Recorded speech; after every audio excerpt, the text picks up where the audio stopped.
Hello बच्चों, आप सभी को मेरा नमस्कार। आप देखिए, आज भौतिक रसायन चैप्टर का लेक्चर 4 जो कि हम आपको दे रहे हैं। इससे पहले हमने 3 लेक्चर आपको दिए हैं। यदि आपने उनको पढ़ा होगा, यदि आप लेक्चरों को प्रतिदिन पढ़ोगे तो आपको बहुत अच्छे से केमिस्ट्री समझ में आएगी। जिन बच्चों को बिल्कुल भी केमिस्ट्री समझ में नहीं आती वो प्रत्येक दिन प्रत्येक लेक्चर को पढ़ता चले। ठीक, तो देखिए हमने इससे पहली वीडियो में आपका क्या पढ़ा था, प्रतिरोध चालक। तो देखिए अब देखेंगे हम विशिष्ट प्रतिरोध।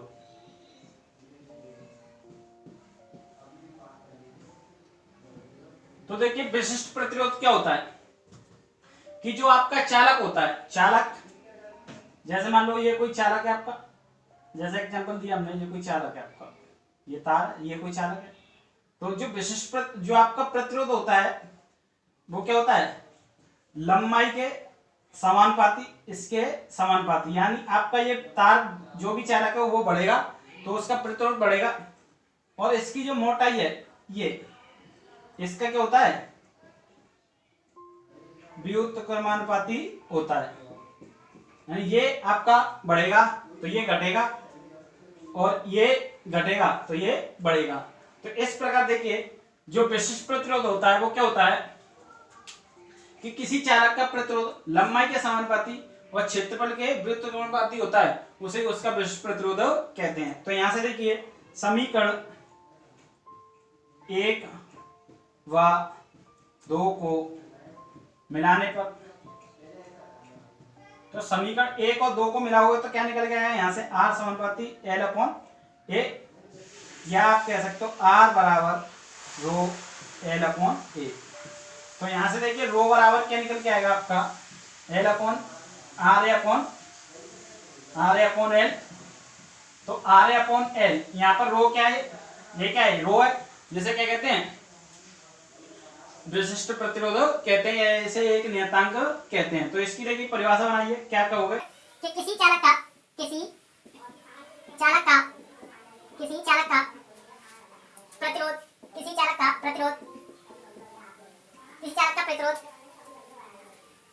प्रतिरोध उसकी लंबाई के समानुपाती तथा क्षेत्रफल के व्युत्क्रमानुपाती होता है, उसे विशिष्ट प्रतिरोध कहते हैं।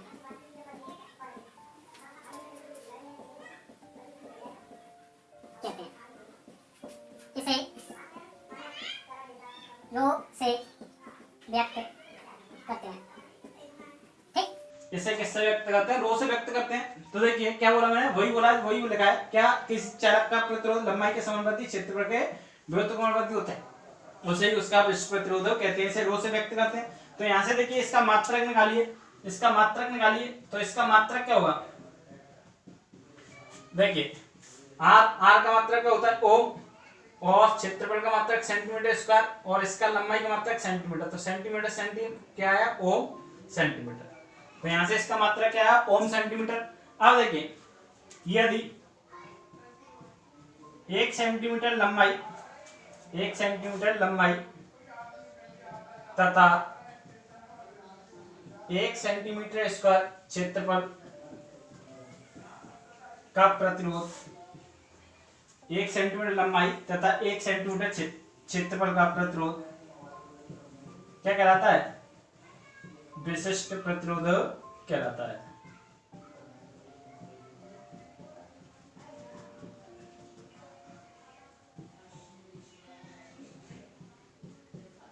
देखिए कैसे, यदि आपने लंबाई इसकी क्या है 1 सेंटीमीटर है और क्षेत्रफल क्या है 1 सेंटीमीटर स्क्वायर है, तो क्या होगा, देखिए यहां से देखिए A बराबर क्या है 1 सेंटीमीटर स्क्वायर, L बराबर क्या है 1 सेंटीमीटर। तो क्या आएगा, रो बराबर क्या आएगा, देखिए रो बराबर क्या आएगा, R। वही मैं कह रहा हूं, क्या कह रहा हूं कि यदि 1 सेंटीमीटर लंबाई तथा 1 सेंटीमीटर क्षेत्रफल का प्रतिरोध विशिष्ट प्रतिरोध कहलाता है। ठीक, कैसे, देखिए हमने अभी देखा, क्या देखा, रो बराबर R A अपॉन एल, तो रो आर, ए कितना है 1, एल कितना है 1, तो रो बराबर क्या आ गया आर। ठीक, तो यहां से इतनी बात समझ में आई। देखिए दो बातों में हमने बातों को खत्म कर दिया। क्या कहा हमने कि किसी चालक का प्रतिरोध लंबाई के समानुपाती क्षेत्रफल के व्युत्पत्ति होता है, उसे ही विशिष्ट प्रतिरोध कहते हैं।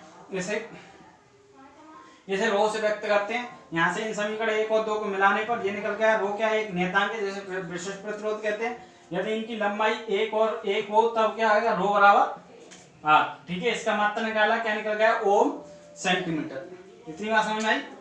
देखिए इसके बाद देखिए विशिष्ट चालकत्व, विशिष्ट चालकत्व या चालकता।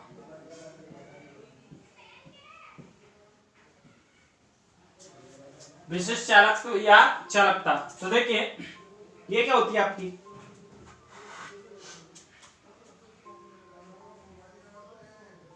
विशिष्ट चालकता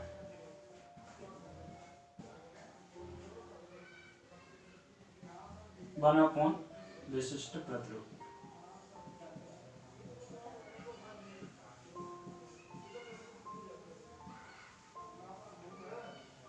तो देखिए विशिष्ट चालकता या चालकता तो क्या बोलते हैं, विशिष्ट चालकता क्या होती है, विशिष्ट प्रतिरोध के व्युत्क्रम को ही विशिष्ट चालकता कहते हैं। किसी चालक का विशिष्ट प्रतिरोध के व्युत्क्रम को ही उसकी विशिष्ट चालकता कहते हैं। किसी चालक के विशिष्ट प्रतिरोध के व्युत्क्रम को ही उसकी विशिष्ट चालकता कहते हैं। तो देखिए इसे कप्पा से व्यक्त करते हैं। तो यहां से देखिए इसकी परिभाषा क्या निकल आएगी, 16 है किसी चालक के विशिष्ट प्रतिरोध, किसी चालक के विशिष्ट प्रतिरोध के व्युत्क्रम, किसी चालक के विशिष्ट प्रतिरोध के व्युत्क्रम को ही विशिष्ट चालक या चालकता कहते हैं, जिसे कप्पा से व्यक्त करते हैं। तो देखिए यहां से क्या निकल गया है, विशिष्ट चालक मतलब के कप्पा वन अपॉन विशिष्ट प्रतिरोध, रो बराबर भी हमने निकाला, क्या निकाला, रो बराबर क्या निकाला, आर ए अपॉन एल। तो यहां से क्या आएगा, के बराबर one upon R A upon L. इसको हल करोगे तो क्या आएगा, के बराबर एल अपॉन आर ए। अब देखिए के बराबर क्या निकल गया, अब देखिए यहां से वन अपॉन आर क्या होती है, वन अपॉन आर चालक, जिसको जी से व्यक्त करते हैं, इंटू एल अपॉन ए। तो यहां से के बराबर क्या आ गया, जी इंटू एल अपॉन ए। यहाँ एल अपॉन ए क्या, एक नियतांक है जिसे सेल स्थिरांक कहते हैं। यहाँ पर एल अपॉन ए क्या है, एक नियतांक है जिसे क्या कहते हैं हम, सेल स्थिरांक कहते हैं। देखिए इसको के बराबर आपका क्या आया, L upon one upon R A. ये अभी आपने पढ़ा, क्या पढ़ा, रो बराबर आर ए अपॉन एल। इसको देखिए याद रखिए, ठीक, इतनी बात समझ में आई। तो देखिए क्या बोला मैंने कि यहाँ पर एल अपॉन ए एक नियतांक है, यहाँ पर एल अपॉन ए एक नियतांक है जिसे सेल स्थिरांक कहते हैं।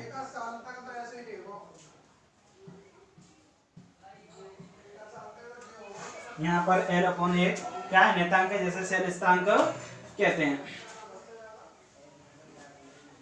इसे जी, इसे अब देखिए जी डैश से व्यक्त करते हैं, या तो ऐसे कह लो। अब देखिए इसका मात्रक निकालिए, कप्पा का। तो इसका मात्रक क्या होगा, इसका मात्रक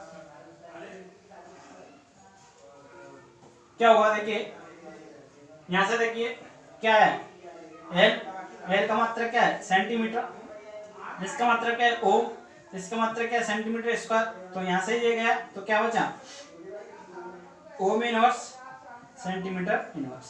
तो इसका मात्रक क्या आ गया ओम इनवर्स सेंटीमीटर इनवर्स। तो इतनी बात समझ में आई। क्या बोला मैंने विशिष्ट चालक क्या है, चालकता कैसे कहते हैं किसी पर चालक के विशिष्ट प्रतिरोध के व्युत्क्रम को ही क्या कहते हैं, व्युत्क्रम को ही उसका विशिष्ट चालक को कहते हैं। इसे कप्पा से व्यक्त करते हैं और इसका जो मात्रा होता है वो क्या है ओम इनवर्स सेंटीमीटर इनवर्स होता है।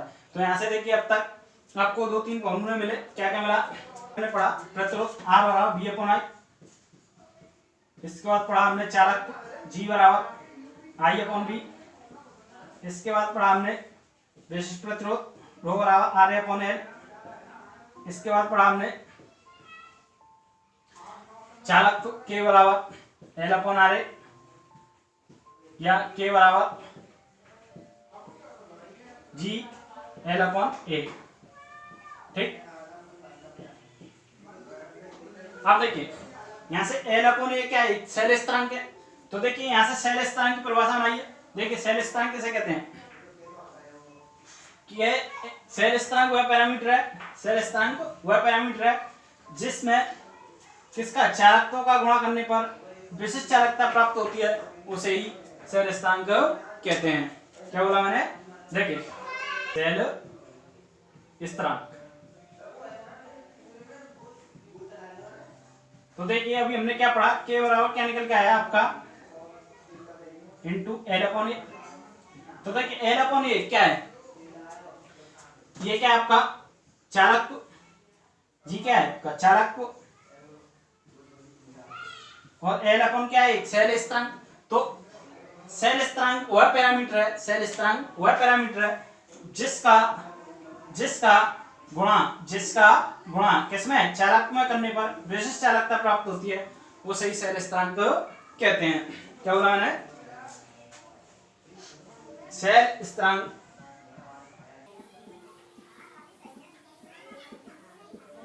वह शैल स्थिरांक वह पैरामीटर है, शैल स्थिरांक वह पैरामीटर है जिसमें चालक का गुणा करने पर चालकत्व का गुणा करने पर विशिष्ट चालकता प्राप्त होती है, विशिष्ट चालकता प्राप्त होती है, विशिष्ट चालकता प्राप्त होती है। तो यहाँ देखिए K बराबर G L अपॉन A। यदि आप L अपॉन A की बात करोगे L अपॉन A तो क्या आएगा K अपॉन G। ठीक, अब देखिए K बराबर अभी आपने क्या निकाला, K बराबर अभी आपने क्या निकाला क्या R अपॉन L यानी L upon A, L upon क्या है R है। तो इतना ही छोड़िए, इसके बाद तो फिर आपका जो है ज्यादा हो जाएगा, L अपॉन A बराबर ये आएगा, या इसको शैल स्थिरांक को C से भी व्यक्त कर सकते हो। इतनी बात समझ में आई। देखिए इसके बाद पढ़ते हैं हम मोलर चालकता।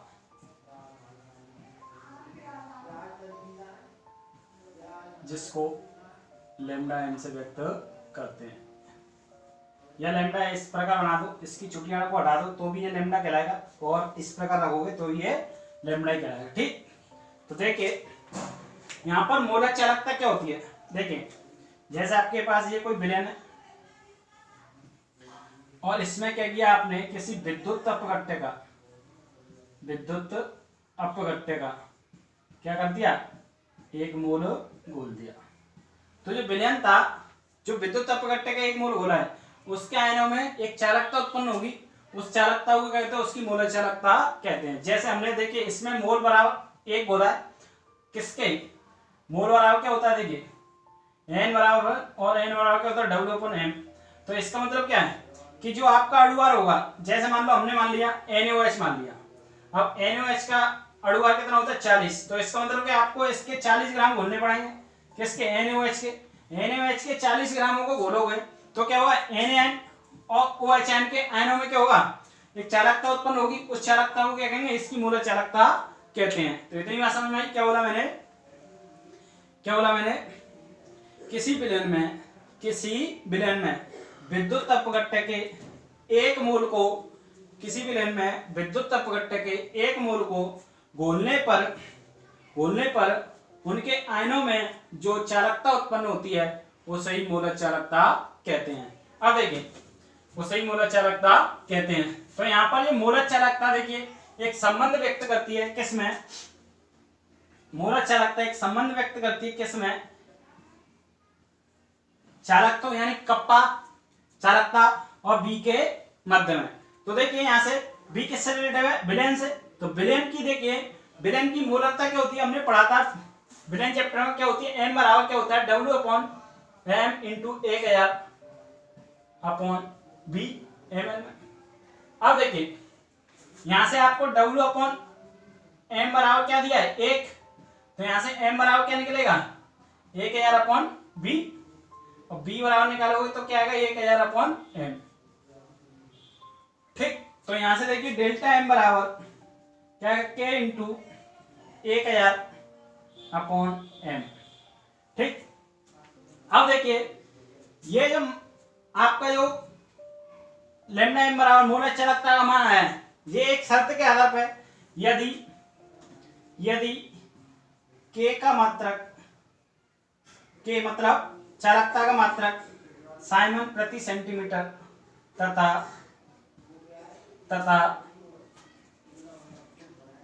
मूलकता का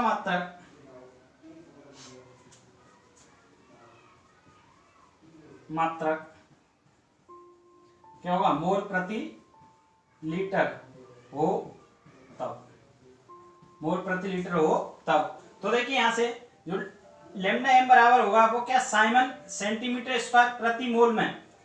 तो यहां से जो आपका फॉर्मूला होगा वो क्या होगा, k इंटू 1000 अपॉन m। इतनी बात समझ में आई। क्या बोला मैंने, देखिए क्या होता है कि जो k का मात्रक क्या है, देखिए यहां से k का मात्रक क्या है, साइमन प्रति सेंटीमीटर, और जो 1000 ये क्या है आपका आयतन, आयतन का मात्रक क्या होगा, सेंटीमीटर क्यूब बट्टे क्या होगा, लीटर, और n का मात्रक क्या है, मोल प्रति लीटर। तो लीटर से लीटर गया, सेंटीमीटर से 1 सेंटीमीटर गया, तो क्या बचा, साइमन सेंटीमीटर स्क्वायर प्रति मोल। यहां से इतनी बात समझ में आई। तो देखिए यहां से देखिए सिंपल सी बात समझिए, क्या बोला हमने कि जो आपकी मोलर चालकता होगी वो क्या होगी, सिंपल सी बात। क्या बोला मैंने, किसी विलयन में विद्युत अपघट्य के, किसी विलयन में विद्युत अपघट्य के एक मोल को घोलने पर उसके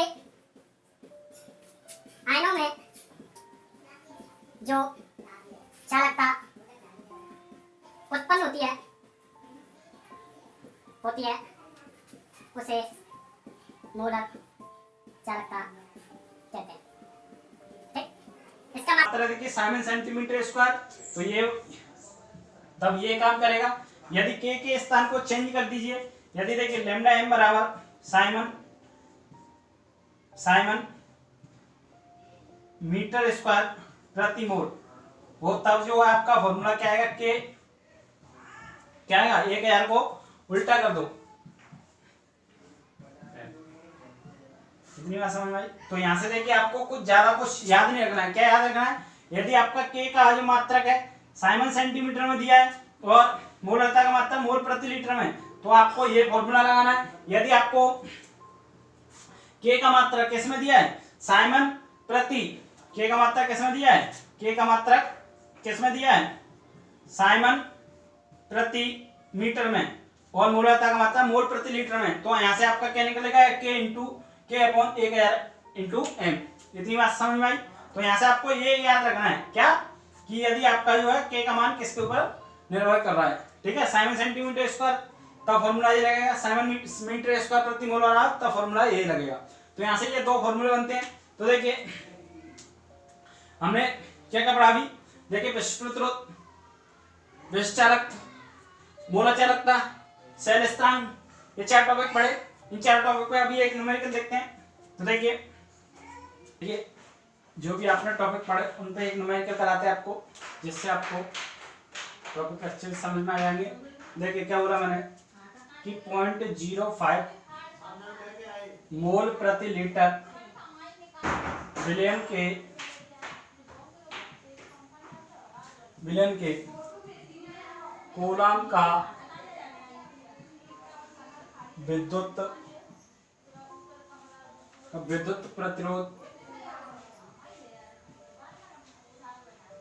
प्रतिरोध 5.5 ओम है। यदि इसका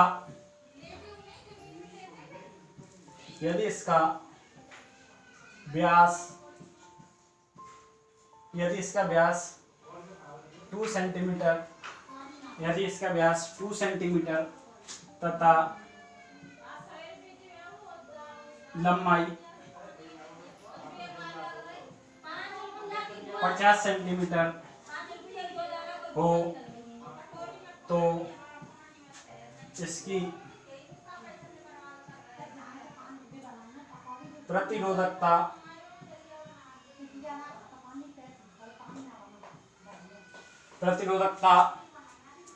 चालकता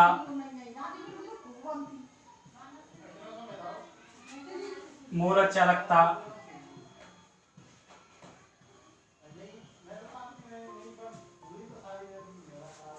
ज्ञात करो।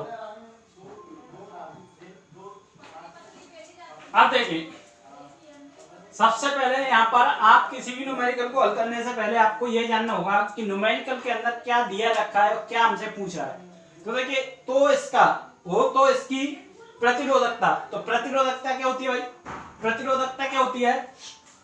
विशिष्ट प्रतिरोध यानी रो, तो इसका मतलब क्या है, इसने रो पूछा है। चालकता मतलब के पूछा है। मोलर चालकता मतलब लैम्डा एम पूछा है। इतना तो इसने पूछा आपसे। अब दिया क्या वो देखिए, एम का मान दिया है 0.05 मोल प्रति लीटर। इसका मतलब क्या है कि आपकी मोलरता दी हुई है। अब देखिए आर का मान दिया है, कितना दिया है 5.5 ओम। अब क्या दिया है, डी का मान दिया है 2 सेंटीमीटर, और क्या दिया है तथा लंबाई मतलब एल दिया है कितनी 50 सेंटीमीटर। प्रतिरोध, इसका व्यास, लंबाई और मोलरता इतना दिया हुआ है। अब पूछा है वो ये पूछा है। तो देखिए तीनों टॉपिकों के लिए देखिए पहला रो बराबर क्या होता है आर अपॉन एल। नंबर 2 क्या होता है के बराबर 1 अपॉन रो। नंबर 3 क्या होता है लैम्डा एन बराबर के इंटू 1000 अपॉन एम। अब देखिए यहां से यदि रो निकाल पाओगे, विशिष्ट प्रतिरोध निकाल पाओगे, तभी आप चालकता निकाल पाओगे, और चालकता निकाल पाओगे तभी आप लैम्डा एम निकाल पाओगे। क्योंकि देखिए इन तीनों का सभी का एक दूसरे संबंध है। अब इसके लिए आपको क्या करना होगा कि सबसे पहले रो का मान, तो रो निकालिए। आर कितना है 5.5। ए तो दिया ही नहीं, रो कहां से निकलेगा? तो देखिए एल का मान रखिए, एल कितना है 50। अब देखिए ए, जैसे मान लो आपके पास ये कोई चालक तार है,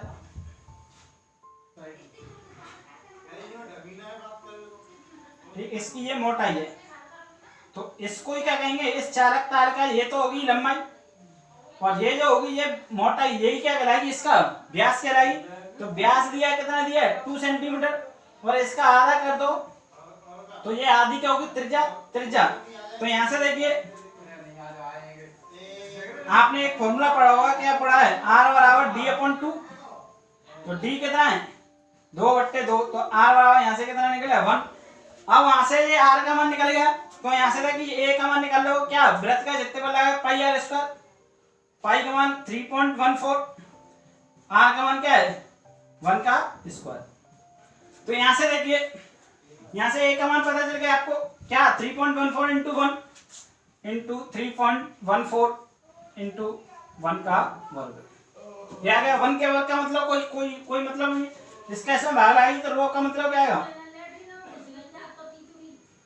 1 इंटू 3.14 क्या आएगा ओम सेंटीमीटर। अब देखिए ओम सेंटीमीटर ये किसका रो का मान आया है और रो का मान आ गया आपके, तो के का मान निकाल सकते हो, निकाल लोगे आसानी से निकाल लो। किस प्रकार देखिए कि यहां से के बराबर क्या है 1 अपॉन रो, तो रो का मान क्या है पॉइंट इंटू 3.14। अब यहां से इसको हल करोगे, ये तो पहला आंसर आ गया, इसकी कैलकुलेशन हल कर लेना, ठीक, रो का मान पता चल जाएगा पहला आंसर। अब इसको हल करोगे आपको दूसरा आंसर पता चल जाएगा। देखिए हल करिए क्या आएगा 1/11 चौक 44 4 11 एकम 11 12 13 14 15 5 यहाँ से 1 11 33 34 1 2 3 4 ये आ गया। इसका ऐसा भाग लगा लेना आंसर मिल जाएगा, ठीक है। इसका देखिए मात्रा होता है ओम इनवर्स या centimetre inverse, ohm inverse centimetre inverse या होता है साइमन बट्टे सेंटीमीटर। अब देखिए यहाँ से के का मान निकाल लिया, तो इसका मान निकाल लोगे क्या लैम्डा एम बराबर के का मान कितना है 1/0.3454 इंटू 1000। अब देखिए एम का मान देखिए कितना है 0.05, तो एम का मान 0.05, तो यहाँ से लैम्डा एम का मान निकाल लोगे आप, इसको हल करोगे लैम्डा एम का मान पता चल जाएगा क्या साइमन सेंटीमीटर स्क्वायर प्रति मोल।